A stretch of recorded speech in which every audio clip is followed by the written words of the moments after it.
ভাস্কৰ্য মূৰ্তি আদি মই সংগ্ৰহ কৰি ৰাখিছোঁ।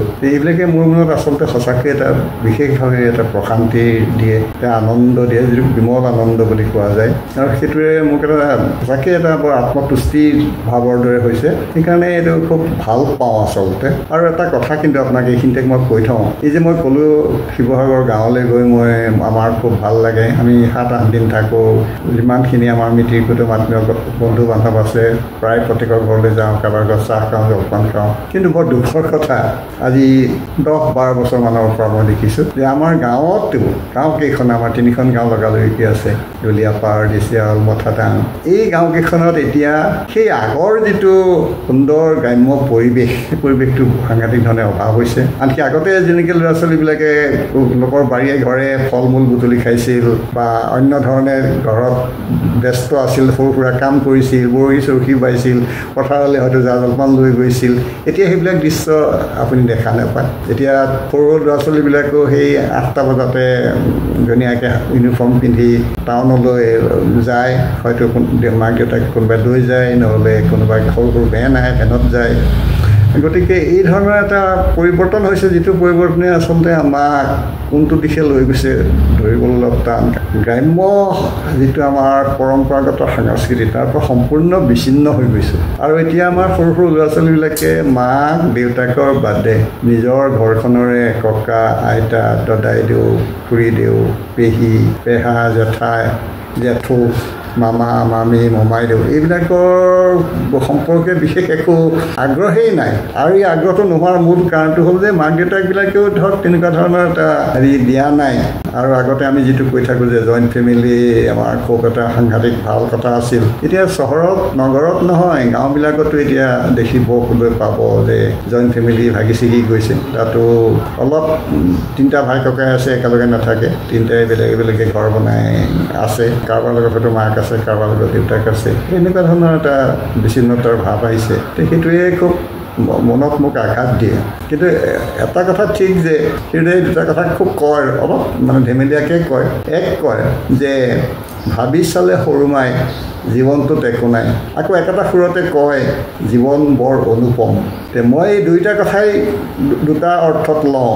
প্ৰথমটো ভাবি চালে সৰু মাই জীৱনত একো নাই, সেইটো মই ফিলচফিকেলি লওঁ যে হয় আমি খুব অহংকাৰ কৰি লাভ নাই, আমি ভেমত ঘূৰি ফুৰি লাভ নাই, আমি এইবিলাক অকল প্ৰাচুৰ্যৰ প্ৰতি দৌৰি যিটো হৰ্চ বুলি কয় তেনেকুৱাকৈ দৌৰি লাভ নাই। ধন সম্পত্তি সকলো এইটো কথা হ'ব নালাগে। সেইটো কথা শিৰোদাৰ এটা বাক্যতে প্ৰকাশ পালে যে ভাবি চালে সৰু মাই জীৱনটোত একো নাই। তাৰ লগতে আকৌ তেওঁ ক'লে একেটা সুৰতেই প্ৰায় যে জীৱন বৰ অনুপম। হয়, মোৰ কাৰণে জীৱনটো সাংঘাতিক ধৰণৰ অনুপম। আৰু সেইটো এতিয়াও এই বয়সতো মই প্ৰতিদিনেই প্ৰায় প্ৰতি মুহূৰ্ততে মই অনুভৱ কৰোঁ যে জীৱনটো সঁচাই বৰ অনুপম। ইমান মোৰ বন্ধু বান্ধৱ লগ পাইছোঁ, ভাল ভাল মানুহ লগ পাইছোঁ, ভাল ভাল কথা বতৰা লগ পাইছোঁ, ভাল ভাল কিতাপ পঢ়িবলৈ পাইছোঁ, ভাল ভাল আলোচনা যোগ দিবলৈ পাইছোঁ, বিভিন্ন ধৰণে কিছু সমাজৰ কামতো মই এতিয়া সহযোগ কৰিব পাৰিছোঁ, সক্ৰিয়ভাৱে বা অলপ আঁতৰি থাকি হ'লেও কৰি আছোঁ সহযোগ। এই যে এটা জীৱনটোৰ প্ৰতি মোৰ যিটো এটা সুন্দৰ অনুভৱ, সেইটোৱে হ'ল মানৱ প্ৰীতি বুলি কওঁ মই। মানৱ প্ৰীতিৰ লগত প্ৰকৃতিৰ প্ৰীতি।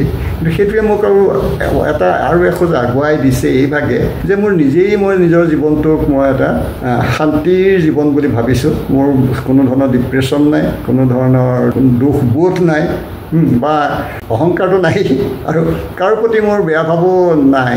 ব্যক্তিগতভাৱে মই প্ৰতিদিন যিদৰে কটাইছোঁ, পঢ়া শুনা কৰা কৰক, লেখা পঢ়া কৰা থাকক, ঘৰৰ সৰু সুৰা কাম কৰাৰ পৰা আৰম্ভ কৰি ফুলনি তদাৰক কৰালৈকে, আনকি নিজৰ কাপোৰ কেইটাও ধুই লোৱা কামটোও কৰোঁ। আৰু আমাৰ ঘৰত এতিয়া কোনো সহায় কৰা মানুহ নাই, মই আৰু আমাৰ শ্ৰীমতীয়ে আমি ঘৰ দুৱাৰ পৰিষ্কাৰ কৰোঁ, সৰা মোচা কৰোঁ, সকলো কৰোঁ। এওঁতো ধুনীয়া ভাল ৰান্ধে মই ৰন্ধাটো খুব ভাল পাওঁ খাই আৰু এটা সৰু কথা আজি এতিয়া মনত পৰিল আজি প্ৰায় 15 বছৰমানৰ 20 বছৰমানৰ আগৰ কথা প্ৰখ্যাত চিকিৎসা ডক্টৰ ৰীতা ভূঞা স্ত্ৰী ৰোগৰ বিশেষ তেওঁৰ নাম আছে তেওঁ মোৰ একচুৱেলি সম্পৰ্কীয় ভাই বোৱাৰী হয় তেওঁ এসময়ত ইয়াতে গুৱাহাটী মেডিকেল কলেজৰ সন্মুখতে থকা কোৱাৰ্টাৰত আছিলে এদিন পুৱা ৰীতাৰ ওচৰলৈ আমি গ'লোঁ ফুৰিবলৈ যাওঁতে দেখিলোঁ মাটি ফিল আপ কৰিছে সন্মুখতে তাতে অলপ এডোঙা মানে অলপ পানী ভিজি বোকা নিচিনা হৈ আছে আৰু তাতে খুব মৰম লগা 2 বছৰীয়া মানৰ ছোৱালী এজনীয়ে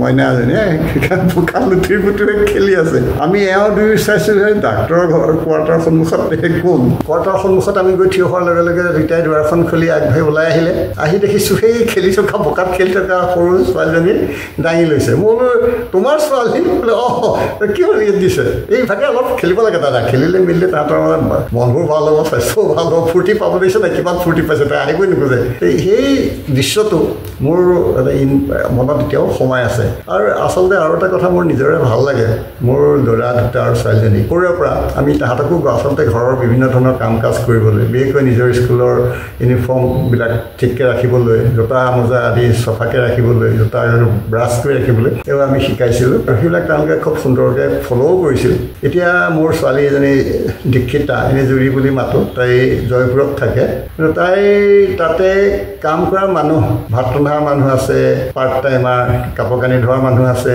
ঘৰ চফা কৰা মানুহ আছিল তাই আজিকালি এই ভাত ৰন্ধা মানুহগৰাকী নলগায় এনেকুৱা খুব ভাল পাইছোঁ আৰু সেইটো হেৰিতে মই আচলতে আমাৰ উঠি অহা ল'ৰা ছোৱালীবিলাকৰ প্ৰতি মোৰ এইটো এটা আহ্বানেই যিটাকে কথাষাৰ বুজি পাব যে ঘৰৰ হওক বাহিৰৰ য'তেই হওক আচলতে মানুহে খুব কাম কৰিব লাগে কাম কৰি যিটো আনন্দ পোৱা যায় যিটো তৃপ্তি পোৱা যায় সেইটো এটা মানে ভাবিব নোৱাৰা কথা যেনেকৈ খেলি এটা ভাল পায় ফুটবল খেলি ভাল পায় ক্ৰিকেট খেলি ভাল পোৱা আছে যেনেকৈ ঠিক তেনেকৈ ঘৰুৱা যিবিলাক কামৰ পৰা কিবা এটা সুবিধা হয় ঘৰখনৰ কাৰণে কিবা এটা উৎপাদন হয় বা ঘৰখনৰ অন্যান্য ধৰণে এটা লাভ হয় তেনেকুৱা ধৰণৰ কামবিলাক আচলতে ল'ৰা ছোৱালীবিলাকে সৰুৰ পৰা কৰিব লাগে আৰু সেইটো কাৰণে আচলতে মাক দেউতাকে আচলতে বেছিকৈ শিকাবই লাগে কৰিব লাগে এইটো কৰা সেইটো কৰা তোমাৰ জোতাযোৰ বেয়াকৈ থ'লা আনা চাফা কৰা ধুনীয়াকৈ ৰাখি থোৱা ইয়াতে মোজাযোৰ তুমি ধুই দিয়া পটকৈ ধুই মেলি দিয়া এইবিলাক আচলতে আমি নিজেই শিকাব লাগে